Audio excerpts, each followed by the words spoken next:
رمضان کے بعد سب سے زیادہ فضیلت عاشورہ کے روزے کی ہے، 10 محرم کا روزہ، کہ آپ صلی اللہ علیہ وسلم نے ارشاد فرمایا کہ عاشورہ کے دن اپنے اہل و عیال پر دسترخوان کو وسعت دو، اس سے رزق میں برکت ہوتی ہے۔ قعدہ، ذی الحجہ، محرم اور رجب، یہ 4 مہینے جو ہیں اسلام میں اشہر حرم کہلاتے ہیں۔ محرم کے حوالے سے ایک بات کر لوں، یہ 10 محرم کا روزہ، رسول اللہ صلی اللہ علیہ وسلم نے ارشاد فرمایا کہ عاشورہ کا روزہ مجھے اللہ کی رحمت سے امید ہے کہ 1 سال کے گناہوں کا کفارہ ہے، تو بڑی فضیلت ہے۔ رمضان کے بعد سب سے زیادہ فضیلت عاشورہ کے روزے کی ہے، 10 محرم کا روزہ، سمجھ رہے ہیں؟ محرم میں ہمیں شریعت نے کیا کرنے کا حکم دیا ہے، اسلام کیا کہتا ہے؟ پہلی بات، اسلام یہ کہتا ہے کہ محرم میں روزے رکھنا دوسرے مہینوں کی نسبت زیادہ ثواب ہے۔ رمضان کے بعد تو زیادہ سے زیادہ روزے رکھیں، اور اسپیشلی 10 محرم کا روزہ 1 سال کے گناہوں کا کفارہ ہے، یہ اور زیادہ ثواب ہے۔ پورے محرم نہیں رکھے جاتے تو کیا کرنا ہے؟ 10 محرم کا رکھنا ہے۔ حدیث میں آتا ہے کہ آپ نے حکم دیا 2 روزے ملا کے رکھو، کیونکہ یہودی جو تھے وہ 1 روزہ رکھتے تھے، صحیح ہے نا؟ تو یہودیوں سے مشابہت سے بچنے کے لیے ہمیں حکم دیا کہ اس کے ساتھ ایک اور روزہ ملائیں۔ تو علماء یہ کہتے ہیں کہ آج کل یہودی 10 محرم کا روزہ نہیں رکھتے، تو اب مشابہت ختم ہو گئی ہے۔ تو اگر کوئی 9، 10 یا 10، 11 کا رکھ لے تو اچھی بات ہے، نہیں تو صرف 10 محرم کا بھی رکھ لے تو بھی انشاءاللہ پورا ثواب ملے گا، کیونکہ اب اس میں مشابہت رہی نہیں ہے۔ سمجھ رہے ہیں کہ نہیں سمجھ رہے؟ یہ کرنے کا کام ہے۔ دوسرا کام، محرم میں گناہ دوسرے مہینوں کی نسبت زیادہ، اس کی قباحت زیادہ بڑھ جاتی ہے، کیونکہ 4 مہینے محترم ہیں، شوال، ذی قعدہ، ذی الحجہ، محرم اور رجب، یہ 4 مہینے جو ہیں اسلام میں اشہر حرم کہلاتے ہیں۔ قرآن کہہ رہے ہیں فَلَا تَظْلِمُوا فِيهِنَّ أَنفُسَكُمْ، ان میں اپنی جانوں پہ ظلم مت کرو۔ یہ ماتم کرنا بھی تو ظلم ہے نا اپنی جان پہ، تو اللہ نے فرمایا ان 4 مہینوں میں اپنی جان پہ ظلم مت کرو، کسی بھی طرح سے ظلم ہو، جسمانی ظلم ہو، روحانی ظلم ہو۔ جسمانی ظلم ماتم کر کے بھی ہو سکتا ہے، اور انگاروں پہ چل کے بھی ہو سکتا ہے، اپنے آپ کو پیٹ کے بھی ہو سکتا ہے۔ روحانی ظلم کیا ہے؟ گناہ کر کا، تو نہ گناہ کرنے کی اجازت، نہ کسی اور طرح سے عام مہینوں میں بھی ظلم کی اجازت نہیں ہے، نہ اپنے اوپر اور نہ کسی اور پر، تو ان 4 مہینوں میں ظلم کی نوعیت بڑھ جاتی ہے، سمجھ رہے ہیں؟ یہ ایک محرم کی فضیلت ہے اسلام میں۔ اور تیسری فضیلت جو محرم کی، جو بعض روایات سے ثابت ہے، یعنی جو فضیلت تو نہیں کہیں گے اس کو، جو محرم میں کرنے کا کام ہے، وہ بعض احادیث میں آتا ہے کہ آپ صلی اللہ علیہ وسلم نے ارشاد فرمایا کہ عاشورہ کے دن اپنے اہل و عیال پر دسترخوان کو وسعت دو، اس سے رزق میں برکت ہوتی ہے۔ لیکن یہ جو حدیث ہے یہ ضعیف ہے، سند کے لحاظ سے پاورفل اور مضبوط نہیں ہے۔ بعض علماء نے کہا کہ اس کثرت طرق کی وجہ سے حسن کے درجے کو پہنچ گئی ہے۔ ہمارے ہی بعض اکابر علماء کی رائے ہے، علماء جو بر صغیر کے علماء، بڑے بڑے علماء ہیں، میں نام نہیں ذکر کرتا لیکن بہت بڑی اپر لیول کے علماء ہیں، ان کی رائے یہ ہے کہ یہ ضعیف، اتنی ضعیف نہیں ہے کہ بالکل ہی مسترد کر دی جائے، ٹھیک ہے نا، اور تعدد طرق کی وجہ سے درجہ حسن کو پہنچ گئی ہے۔ علامہ ابن تیمیہ رحمہ اللہ تعالی، جن کو سعودی عرب میں بہت فالو کیا جاتا ہے، ان کی رائے اور سلفی علماء کی رائے جو سعودی عرب کے العثیمین، بن باز وغیرہ تھے، ان کی رائے یہ کہ یہ حدیث بالکل صحیح نہیں ہے، اور اس کی کوئی حیثیت نہیں ہے کہ دسترخوان کو وسیع کیا جائے اور عاشورہ کے دن کھانا کھلایا جائے۔ سمجھ رہے کہ نہیں سمجھ رہے؟ لیکن جو دوسری طرف معتدل علماء، معتدل سے مراد میں ان کو برا نہیں کہہ رہا، لیکن وہ انہوں نے حدیث کی جو، اگر آپ سندوں کی تحقیق کریں گے تو اس کو بالکل منگھڑت قرار دینا درست نہیں ہے۔ اگر سندوں کی تحقیق کریں گے تو ایسا معلوم ہوتا ہے کہ علامہ ابن تیمیہ رحمہ اللہ تعالی، جو ہمارے لیے قابل احترام ہے، انہوں نے اس حدیث کو رد کرنے میں تھوڑا مبالغہ سے کام لیا، غلو کیا ہے۔ ایسا نہیں ہے کہ بالکل ہی اس کی کوئی ویلیو نہیں ہے، تو ضعیف روایتیں ہیں لیکن کثرت طرق کی وجہ سے درجہ حسن کو پہنچ گئی ہے۔ سمجھ رہے کہ نہیں سمجھ رہے؟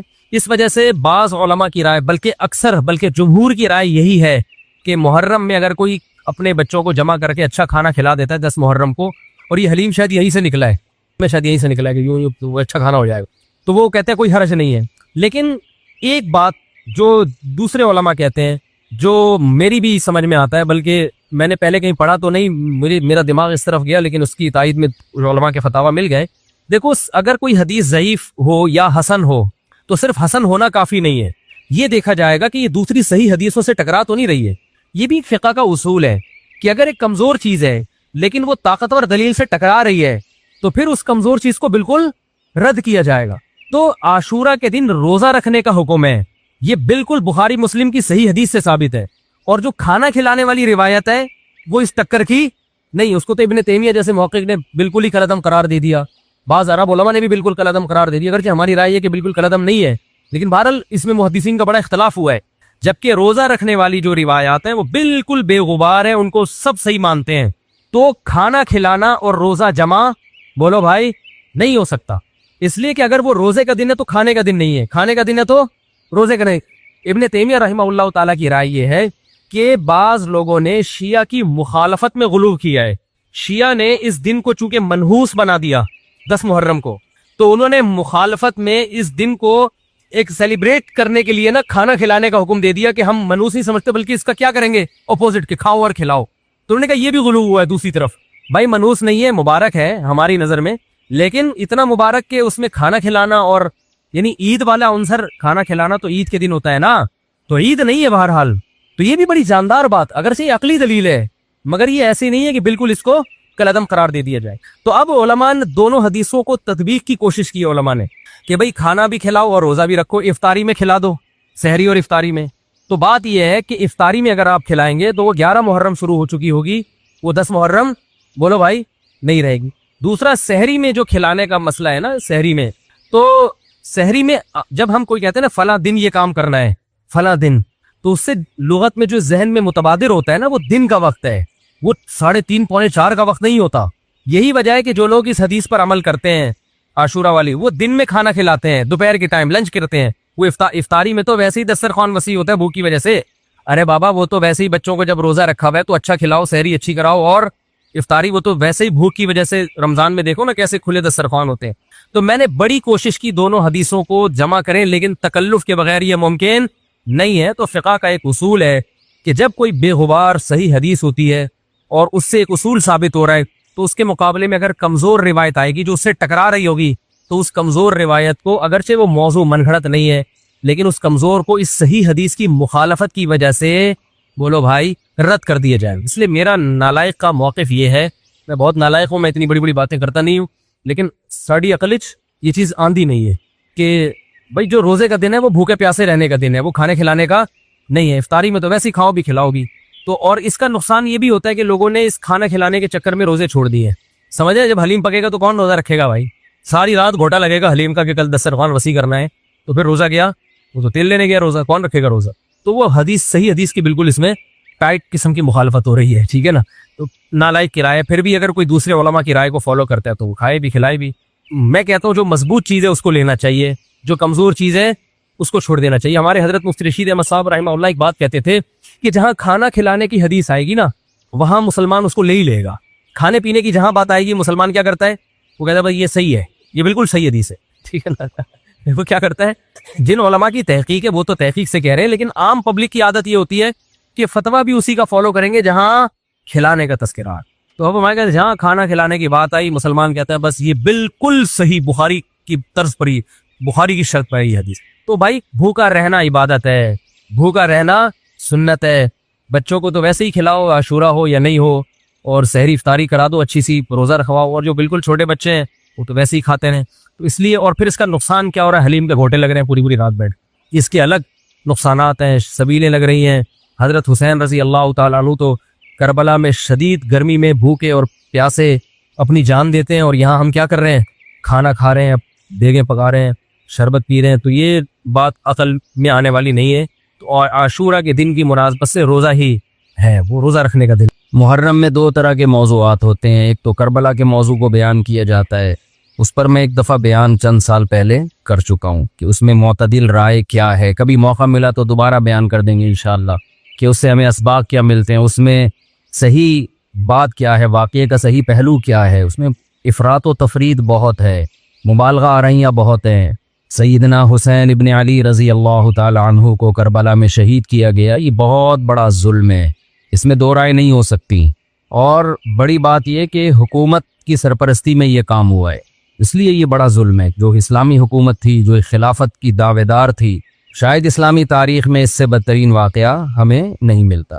لیکن یہ ایک واقعہ ہے، محرم کا اس سے براہ راست کوئی تعلق نہیں ہے. واقعات تو کسی نہ کسی مہینے میں ہوتے ہیں، کسی نہ کسی تاریخ کو ہوتے ہیں، تو ان واقعات سے عبرت حاصل کرنی چاہیے، نہ کہ ان تاریخوں کو پکڑ کے ہم بیٹھ جائیں کہ چونکہ اس تاریخ کو یہ ہوا تھا تو ہم نے یہ کرنا ہے، اس ڈیٹ کو یہ ہوا تھا تو ہم نے یہ کرنا ہے. ہمیں کسی قیمت بھی اسلام کا دامن ہاتھ سے نہیں چھوڑنا۔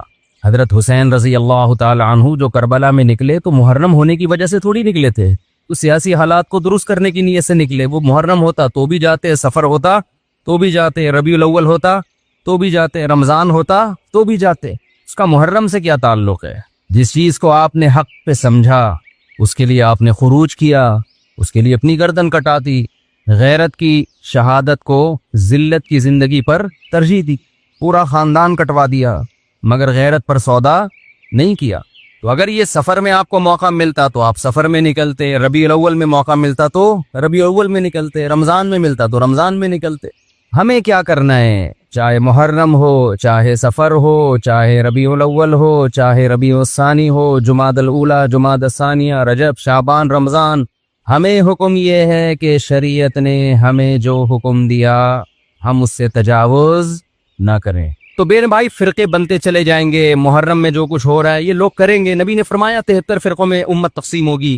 میں نے اور آپ نے وہ کام کرنا ہے جو قرآن میں ہے، حدیث میں ہے، اور اس پر کس کا عمل ہے؟ صحابہ کا۔ اور یہ جو چاروں ائمہ ہے نا، انہوں نے انہی کو فالو کیا ہے، صحابہ کو۔ اس لیے امت کہتی ہے چاروں ائمہ کا جس مسئلے پر اتفاق ہو اس سے شذوذ اور خروج اختیار کرنا جائز نہیں ہے، کیونکہ یہ اس کی ظاہری ایک علامت ہے کہ حق اس میں منحصر ہے۔ کیوں اتنے بڑے بڑے ائمہ کیسے غلطی ایک سے ہوتی ہے، دو سے ہوتی ہے، چاروں ہی متفق کیسے ہو گئے؟ اور اگر آپ نہیں مانتے تو اتنی بات تو مانتے ہو نا، نبی اور صحابہ یہ تو منصوص ہے نا۔ تو مجھے بتاؤ محرم صحابہ کی زندگی میں آیا تھا کہ نہیں آیا تھا؟ اہل بیت کی زندگی میں آیا تھا نہیں آیا تھا؟ کوئی ایک صحیح روایت ہمیں ملتی ہے کہ اہل بیت نے وہ کچھ کیا جو آج ہم کر رہے ہیں؟ کیا حضرت حسین ابن علی رضی اللہ عنہ سید الشہداء، کیا انہوں نے ماتم کی ترغیب دی ہے، یا ان کے اولادوں نے ماتم کی ترغیب دی ہو؟ غم منانا، غموں میں رونا پیٹنا، ماتم کرنا، اسلام صبر کی تلقین دیتا ہے۔ اہل بیت کا حکم بھی کیا تھا؟ صبر، واویلا کرنا، رونا پیٹنا، چیخنا چلانا، یہ اسلام کا حکم نہیں ہے۔ بعض لوگ استدلال کرتے ہیں کہ فلاں موقع پہ نبی صلی اللہ علیہ وسلم روئے، فلاں موقع پہ فلاں صحابی روئے، غم کے موقع پہ روئے ہیں، غم کا موقع گزرنے کے بعد اس تاریخ آنے پر روئے، ایسا ہمیں تذکرہ بولو نہیں ملتا۔ غم کے موقع پہ رونا تو انسان کی نیچر ہے، فطرت ہے، اس میں بھی چیخنے کی اجازت نہیں ہے، ماتم کی اجازت نہیں ہے۔ عین جب صدمہ پہنچے اس وقت آپ کو ماتم کی اجازت نہیں، نبی نے لعنت فرمائی ہے۔ تو صدمہ گزرنے کے 1 سال بعد اس تاریخ کو آنے پر کہاں سے اجازت ہو گئی؟ میں تشدد کا قائل نہیں ہوں، میرا مقصد یہ نہیں ہے کہ آپ جو لوگ یہ کر رہے ہیں ان کو جا کے چھیڑیں، تنگ کریں۔ ہمارا ملک فرقواریت اور لسانی اور فرقوارانہ جھگڑوں کا متحمل نہیں ہے، مار دھاڑ اور نفرت والی تقریریں کرنا نہیں ہے۔ میرا مقصد تو اہل سنت والجماعت کو یہ بتانا ہے کہ آپ ایک فیصلہ کرو، آپ ادھر ہو یا ادھر ہو۔ آپ کے اصول کچھ اور ہیں، ان کے اصول کچھ اور ہیں، ان کو ان کے اصولوں پہ چلنے دیں۔ جب نبی نے کہہ دیا نا 73 ہوں گے تو 73 ہو کے رہیں گے، آپ فرقواریت ختم نہیں کر سکتے۔ آپ نے سلیکٹ کرنا کہ صحیح کون ہے غلط کون ہے۔ آج لوگ کہتے ہیں فرقواریت ختم ہو جائے، میں نے کہا نہیں ہو سکتی ختم بھائی، نبی نے کہہ دیا 73 فرقے ہوں گے، کیسے ختم ہوگی؟ آپ نے سلیکٹ کرنا ہے، گائیڈ کرنا ہے کہ صحیح کون ہے، اپنے لیے سلیکشن کرنی ہے کہ ان میں صحیح کون ہے، میں وہاں جاؤں گا۔ آپ کے پاس بہت سارے آپشن ہوتے ہیں دنیا میں بھی، تو آپ سارے آپشن ختم کر دیتے ہو۔ کئی رشتہ آیا آپ کے لیے، بہت ساری لڑکیاں ہیں، آپ نے کہا یہ ٹھیک ہے باقیوں کو بم سے اڑا دو۔ او بھائی آپ کو جو سمجھ میں آیا آپ اس سے شادی کر لو، بلکہ اس سے بھی نہیں 3 اور سے کر لو، اور لڑکی کے پاس ایک آپشن ہے، تو بھائی جو سمجھ میں آ رہا ہے اس سے کر لو، باقی وہ دوسرا جو مرضی آپ کے بلا سے آپ اس کو مار دو، کیونکہ وہ غلط آدمی کا رشتہ میرے پاس آیا ہے، بندہ ٹھیک نہیں ہے، ابا اس کو مروا دو۔ ابا کہے گا بیٹا تو اتنے لوگ صحیح بھی ہیں غلط بھی ہیں، تجھے جو صحیح لگ رہا ہے وہ بتا دے، جو غلط ہے وہ اس کو رہنے دے، وہ تیرا کام نہیں ہے۔ دنیا میں بہت سی غلط بھی ہوتی ہیں، ان کو وہ غلط مل جائے گا۔ تو فرقے تو رہیں گے، حضرت عیسیٰ علیہ السلام ہی آ کے ان فرقوں کو ختم کریں گے، اور تلوار سے ختم ہوں گے یہ، اور یہ ہمیں اجازت، ہمیں بم پھاڑنے کی، تلوار چلانے کی، گالیاں دینے کی اور ایسے بیان کرنے کی جس سے نفرتیں پھیلیں، ہمیں اس کی اجازت نہیں ہے۔ ہمارے پاس تو جو بھی آتا ہے ہم اس کو گلے لگاتے ہیں، شیعہ لوگ بھی آتے ہیں، ہم ملتے ہیں، تمیز سے بات کرتے ہیں، اکرام کرتے ہیں، السلام علیکم، مذہب پہ بحث نہیں کرتے ہم، کیوں؟ ہمیں پتہ ہے کام کھا کے جھگڑا ہوگا، جو سیکھنے آنا چاہے بات کر لیتے ہیں اس سے ہم۔ تو ہم نفرتوں کے قائل نہیں ہیں، نہ ہم تشدد کے قائل ہیں، ہم تو آپ کو یہ بتا رہے ہیں کہ آپ فیصلہ کرو کہ آپ ہو کس کیٹیگری میں۔ ہماری حدیث ہمیں یہ بتاتی ہے، ہمارے نبی ہمیں یہ بتاتے ہیں کہ ما انا علیہ واصحابی، جو میرے اور صحابہ کا طریقہ۔ ہمارے نبی پہ محرم بھی آیا، صحابہ پہ محرم بھی آیا، جو انہوں نے کیا ہم بھی وہی کریں گے۔ ہمارے نبی کی زندگی میں ربیع الاول آیا، صحابہ کی زندگی میں خلفائے راشدین کی زندگی میں آیا، جو انہوں نے کیا ہم بولو نا وہ کریں گے۔ انہوں نے کیا کیا؟ صبر کیا ہے, غم کے موقع پہ کیا کیا ہے, صبر کیا. تو ہم بھی کیا کریں گے, صبر. یا ہمیں اجازت دی ہے قاتل سے قصاص لیں. حضرت حسین کے قاتل اگر آج ہمیں مل جائیں, ہم انشاءاللہ ان کو زندہ نہیں چھوڑیں گے. جب نہیں ہے ہمارے پاس, ہمارے دور میں نہیں ہے, تو اللہ سے ہم دعا کرتے اللہ ان سے انتقام لے قیامت کے دن. حضرت حسین کے خون کا بدلہ لے اللہ ان سے, اور لے گا, اللہ کیوں چھوڑے گا. لیکن اگر ہم نے اس حدود سے تجاوز کر کے ہم نے وہ کچھ کیا جو اللہ اس کے رسول کی منشا کے خلاف ہے, تو میرے بھائی جہاں قاتلوں سے سزا لی جائے گی, اللہ ہمیں بھی نہیں چھوڑے گا کہ یہ کون سی اہل بیت کی تعلیمات تھی جس پر تم عمل کر رہے ہو. سفید لباس اسلام میں پسندیدہ ہے, ٹھیک ہے, نبی نے ہر رنگ کا لباس پہنا ہے, پسند کس کو کیا, سفید. وہ محرم میں بھی پسندیدہ, وہ سفر میں بھی, وہ ربیع الاول میں. جیسے ہی رشتہ میسر ہو, اسلام حکم دیتا ہے نکاح میں تاخیر نہ کرو, چاہے محرم ہو. محرم ہے تو سفر تک ڈیلے نہ کریں, سفر میں رشتہ ملا تو ربیع الاول تک ڈیلے نہ کریں. ویسے بھی میرے بھائی جس نے 4 شادیاں کرنی ہوں گی, وہ اگر ڈیلے کرنا شروع کر دے تو اس کی ہو گئی. پھر اسلام میں تو یہ کہ جلدی نکاح کرو, محرم میں بھی کریں. جو نہیں کر رہے ان کو چھوڑ دیں, اپنے ان کا فرقہ ہے, ان کا مسلک ہے, چھیڑے نہیں کسی کو, جا کے بحث نہ کرے. دفتروں میں بحثیں خامخواہی شروع ہو جاتی ہیں. آپ نے اپنے بارے میں فیصلہ کرنا ہے, میں کدھر ہوں, میں کدھر کھڑا ہوں. جو کالے کپڑے پہننے دیں, نہ ان پہ طنز کریں, نہ ان پہ ہوٹنگ کریں, یہ جائز نہیں ہے, سے نفرتیں پیدا ہوں گی. جو کر رہا ہے کرنے دو. آپ کے بچے جب پوچھیں ابو انہوں نے کالے کپڑے پہنے, بولیں بیٹا ان کا فرقہ ہے, ہم لوگ اس فرقے کے نہیں, ختم ہو گئی بات. ابو ہم اس فرقے, ہم کیوں نہیں ہیں, بیٹا ہم, حدیث میں آتا ہے کہ ما انا علیہ و اصحابی. جب بچہ آپ کا پوچھے نا تو آپ بتائیں حدیث میں آتا ہے جو میرے اور صحابہ نے, چونکہ صحابہ نے یہ نہیں کیا تو ہم بھی نہیں کر رہے. تو بیٹا پوچھے گا پھر یہ کیوں کر رہے ہیں, تو بیٹا جو ان کا کام ہے وہ ان سے پوچھنے کا ہے, وہ مجھ سے پوچھنے کا نہیں ہے. اب بچہ جائے گا ان سے پوچھنے کے لیے, اس کو بولیں بیٹا جب بڑے ہو جاؤ گے نا پھر جا کے پوچھنا, ابھی پوچھا تو رپلائی بھی ہوگا, اس سے کیا پیدا ہوگا, فتنہ.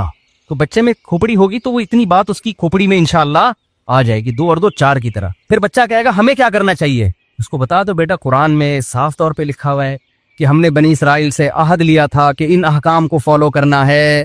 بنی اسرائیل نے ان احکام کو چھوڑ کر فرقے بنا دیے. تو بیٹا قرآن میں سورہ بقرہ میں اللہ کہہ رہا ہے ان احکام کو فالو کرو, وَاعْبُدُوا اللَّهَ, اللہ کی عبادت کرو. سمجھتے ہو بیٹا ہم نے کیا کرنا ہے, اللہ کی عبادت. ابو عبادت کیسے کرنی ہے, بیٹا 5 نمازیں پابندی سے پڑھنی ہے, ٹھیک ہے نا.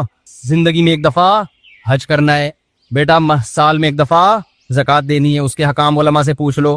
یہ کرنا ہے ہم نے, محرم میں بھی کرنا ہے, سفر میں بھی کرنا ہے, ربیع الاول میں بھی کرنا ہے, اور ربیع الثانی میں بھی کرنا ہے. جس کا جو حکم آتا جائے, رمضان میں روزے رکھنے, حج کے ایام میں حج کرنا ہے, وہ اللہ نے ڈیٹیں ہمیں بتا دی. ابا محرم میں کیا کرنا ہے, بیٹا محرم میں 9 10 یا 10 11 کا روزہ رکھنا ہے, اور زیادہ روزے رکھ سکتے ہو تو سبحان اللہ, حدیث میں آتا ہے سب سے زیادہ رمضان کے بعد روزوں کا ثواب کس مہینے میں ملتا ہے, محرم میں ملتا ہے.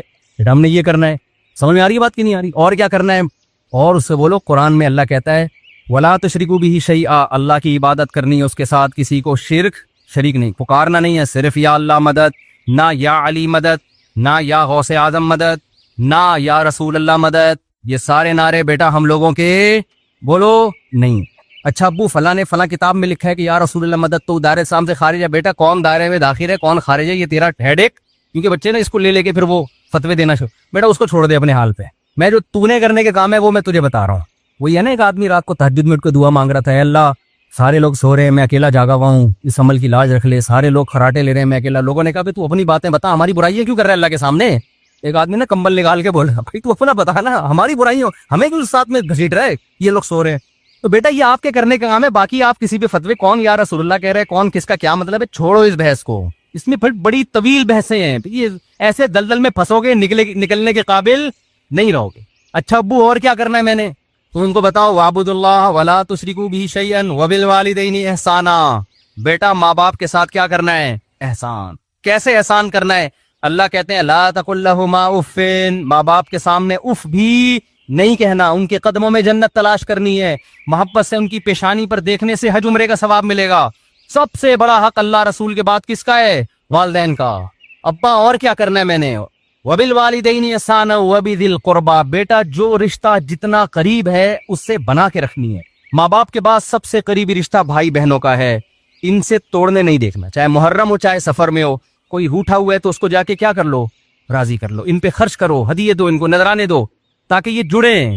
جو رشتہ داری توڑتا ہے وہ محرم میں جو مرضی کر لے, حدیث میں آتا ہے وہ جنت میں نہیں جائے گا, چاہے وہ ربیع الاول میں جو مرضی کر لے. ابا اور کیا کرنا ہے, بیٹا رشتہ داری میں سب سے پہلا کام یہ ہے, قرآن کہتا ہے عورت کی میراث نہیں کھانا. میں مر جاؤں اپنی بہن کی وراثت اس سے پوچھے بغیر فوراً ہینڈ اوور کر دینا. سمجھ میں آ رہی ہے بات کی نہیں آ رہی ہے؟ فوراً کیا کر دینا, اس کے حوالے کر دینا, میں مر جاؤں تو. ایسا نہ ہو 20 سال تک مانگتی رہے, یا آپ بولو ہم نے جہیز اتنا دے دیا تھا. اور بھی اس طرح کے حکام ہے جو سورت بقرہ میں ایک ہی جگہ اللہ نے وَقُولُوا لِلنَّاسِ حُسْنًا, جب بھی لوگوں سے بات کرنی ہے اچھے اخلاق سے بات کرنی, تمیز سے بات کیا کرو. بیٹا جب تم بات کرتے ہو تو لگتا نہیں ہے کہ تم نے تمیز کہیں سے سیکھی بھی ہے. آہستہ آواز میں بات کیا کرو, دھیمے لہجے میں بات کیا کرو. یہ تو نہ کہیں تمیز سیکھی بھی نہیں ہے پھر اور بدتمیز بن جائے گا.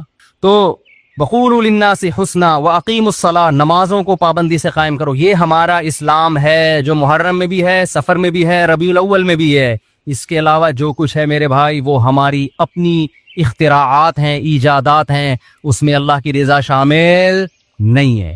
اللہ تعالی ہمیں سمجھنے کی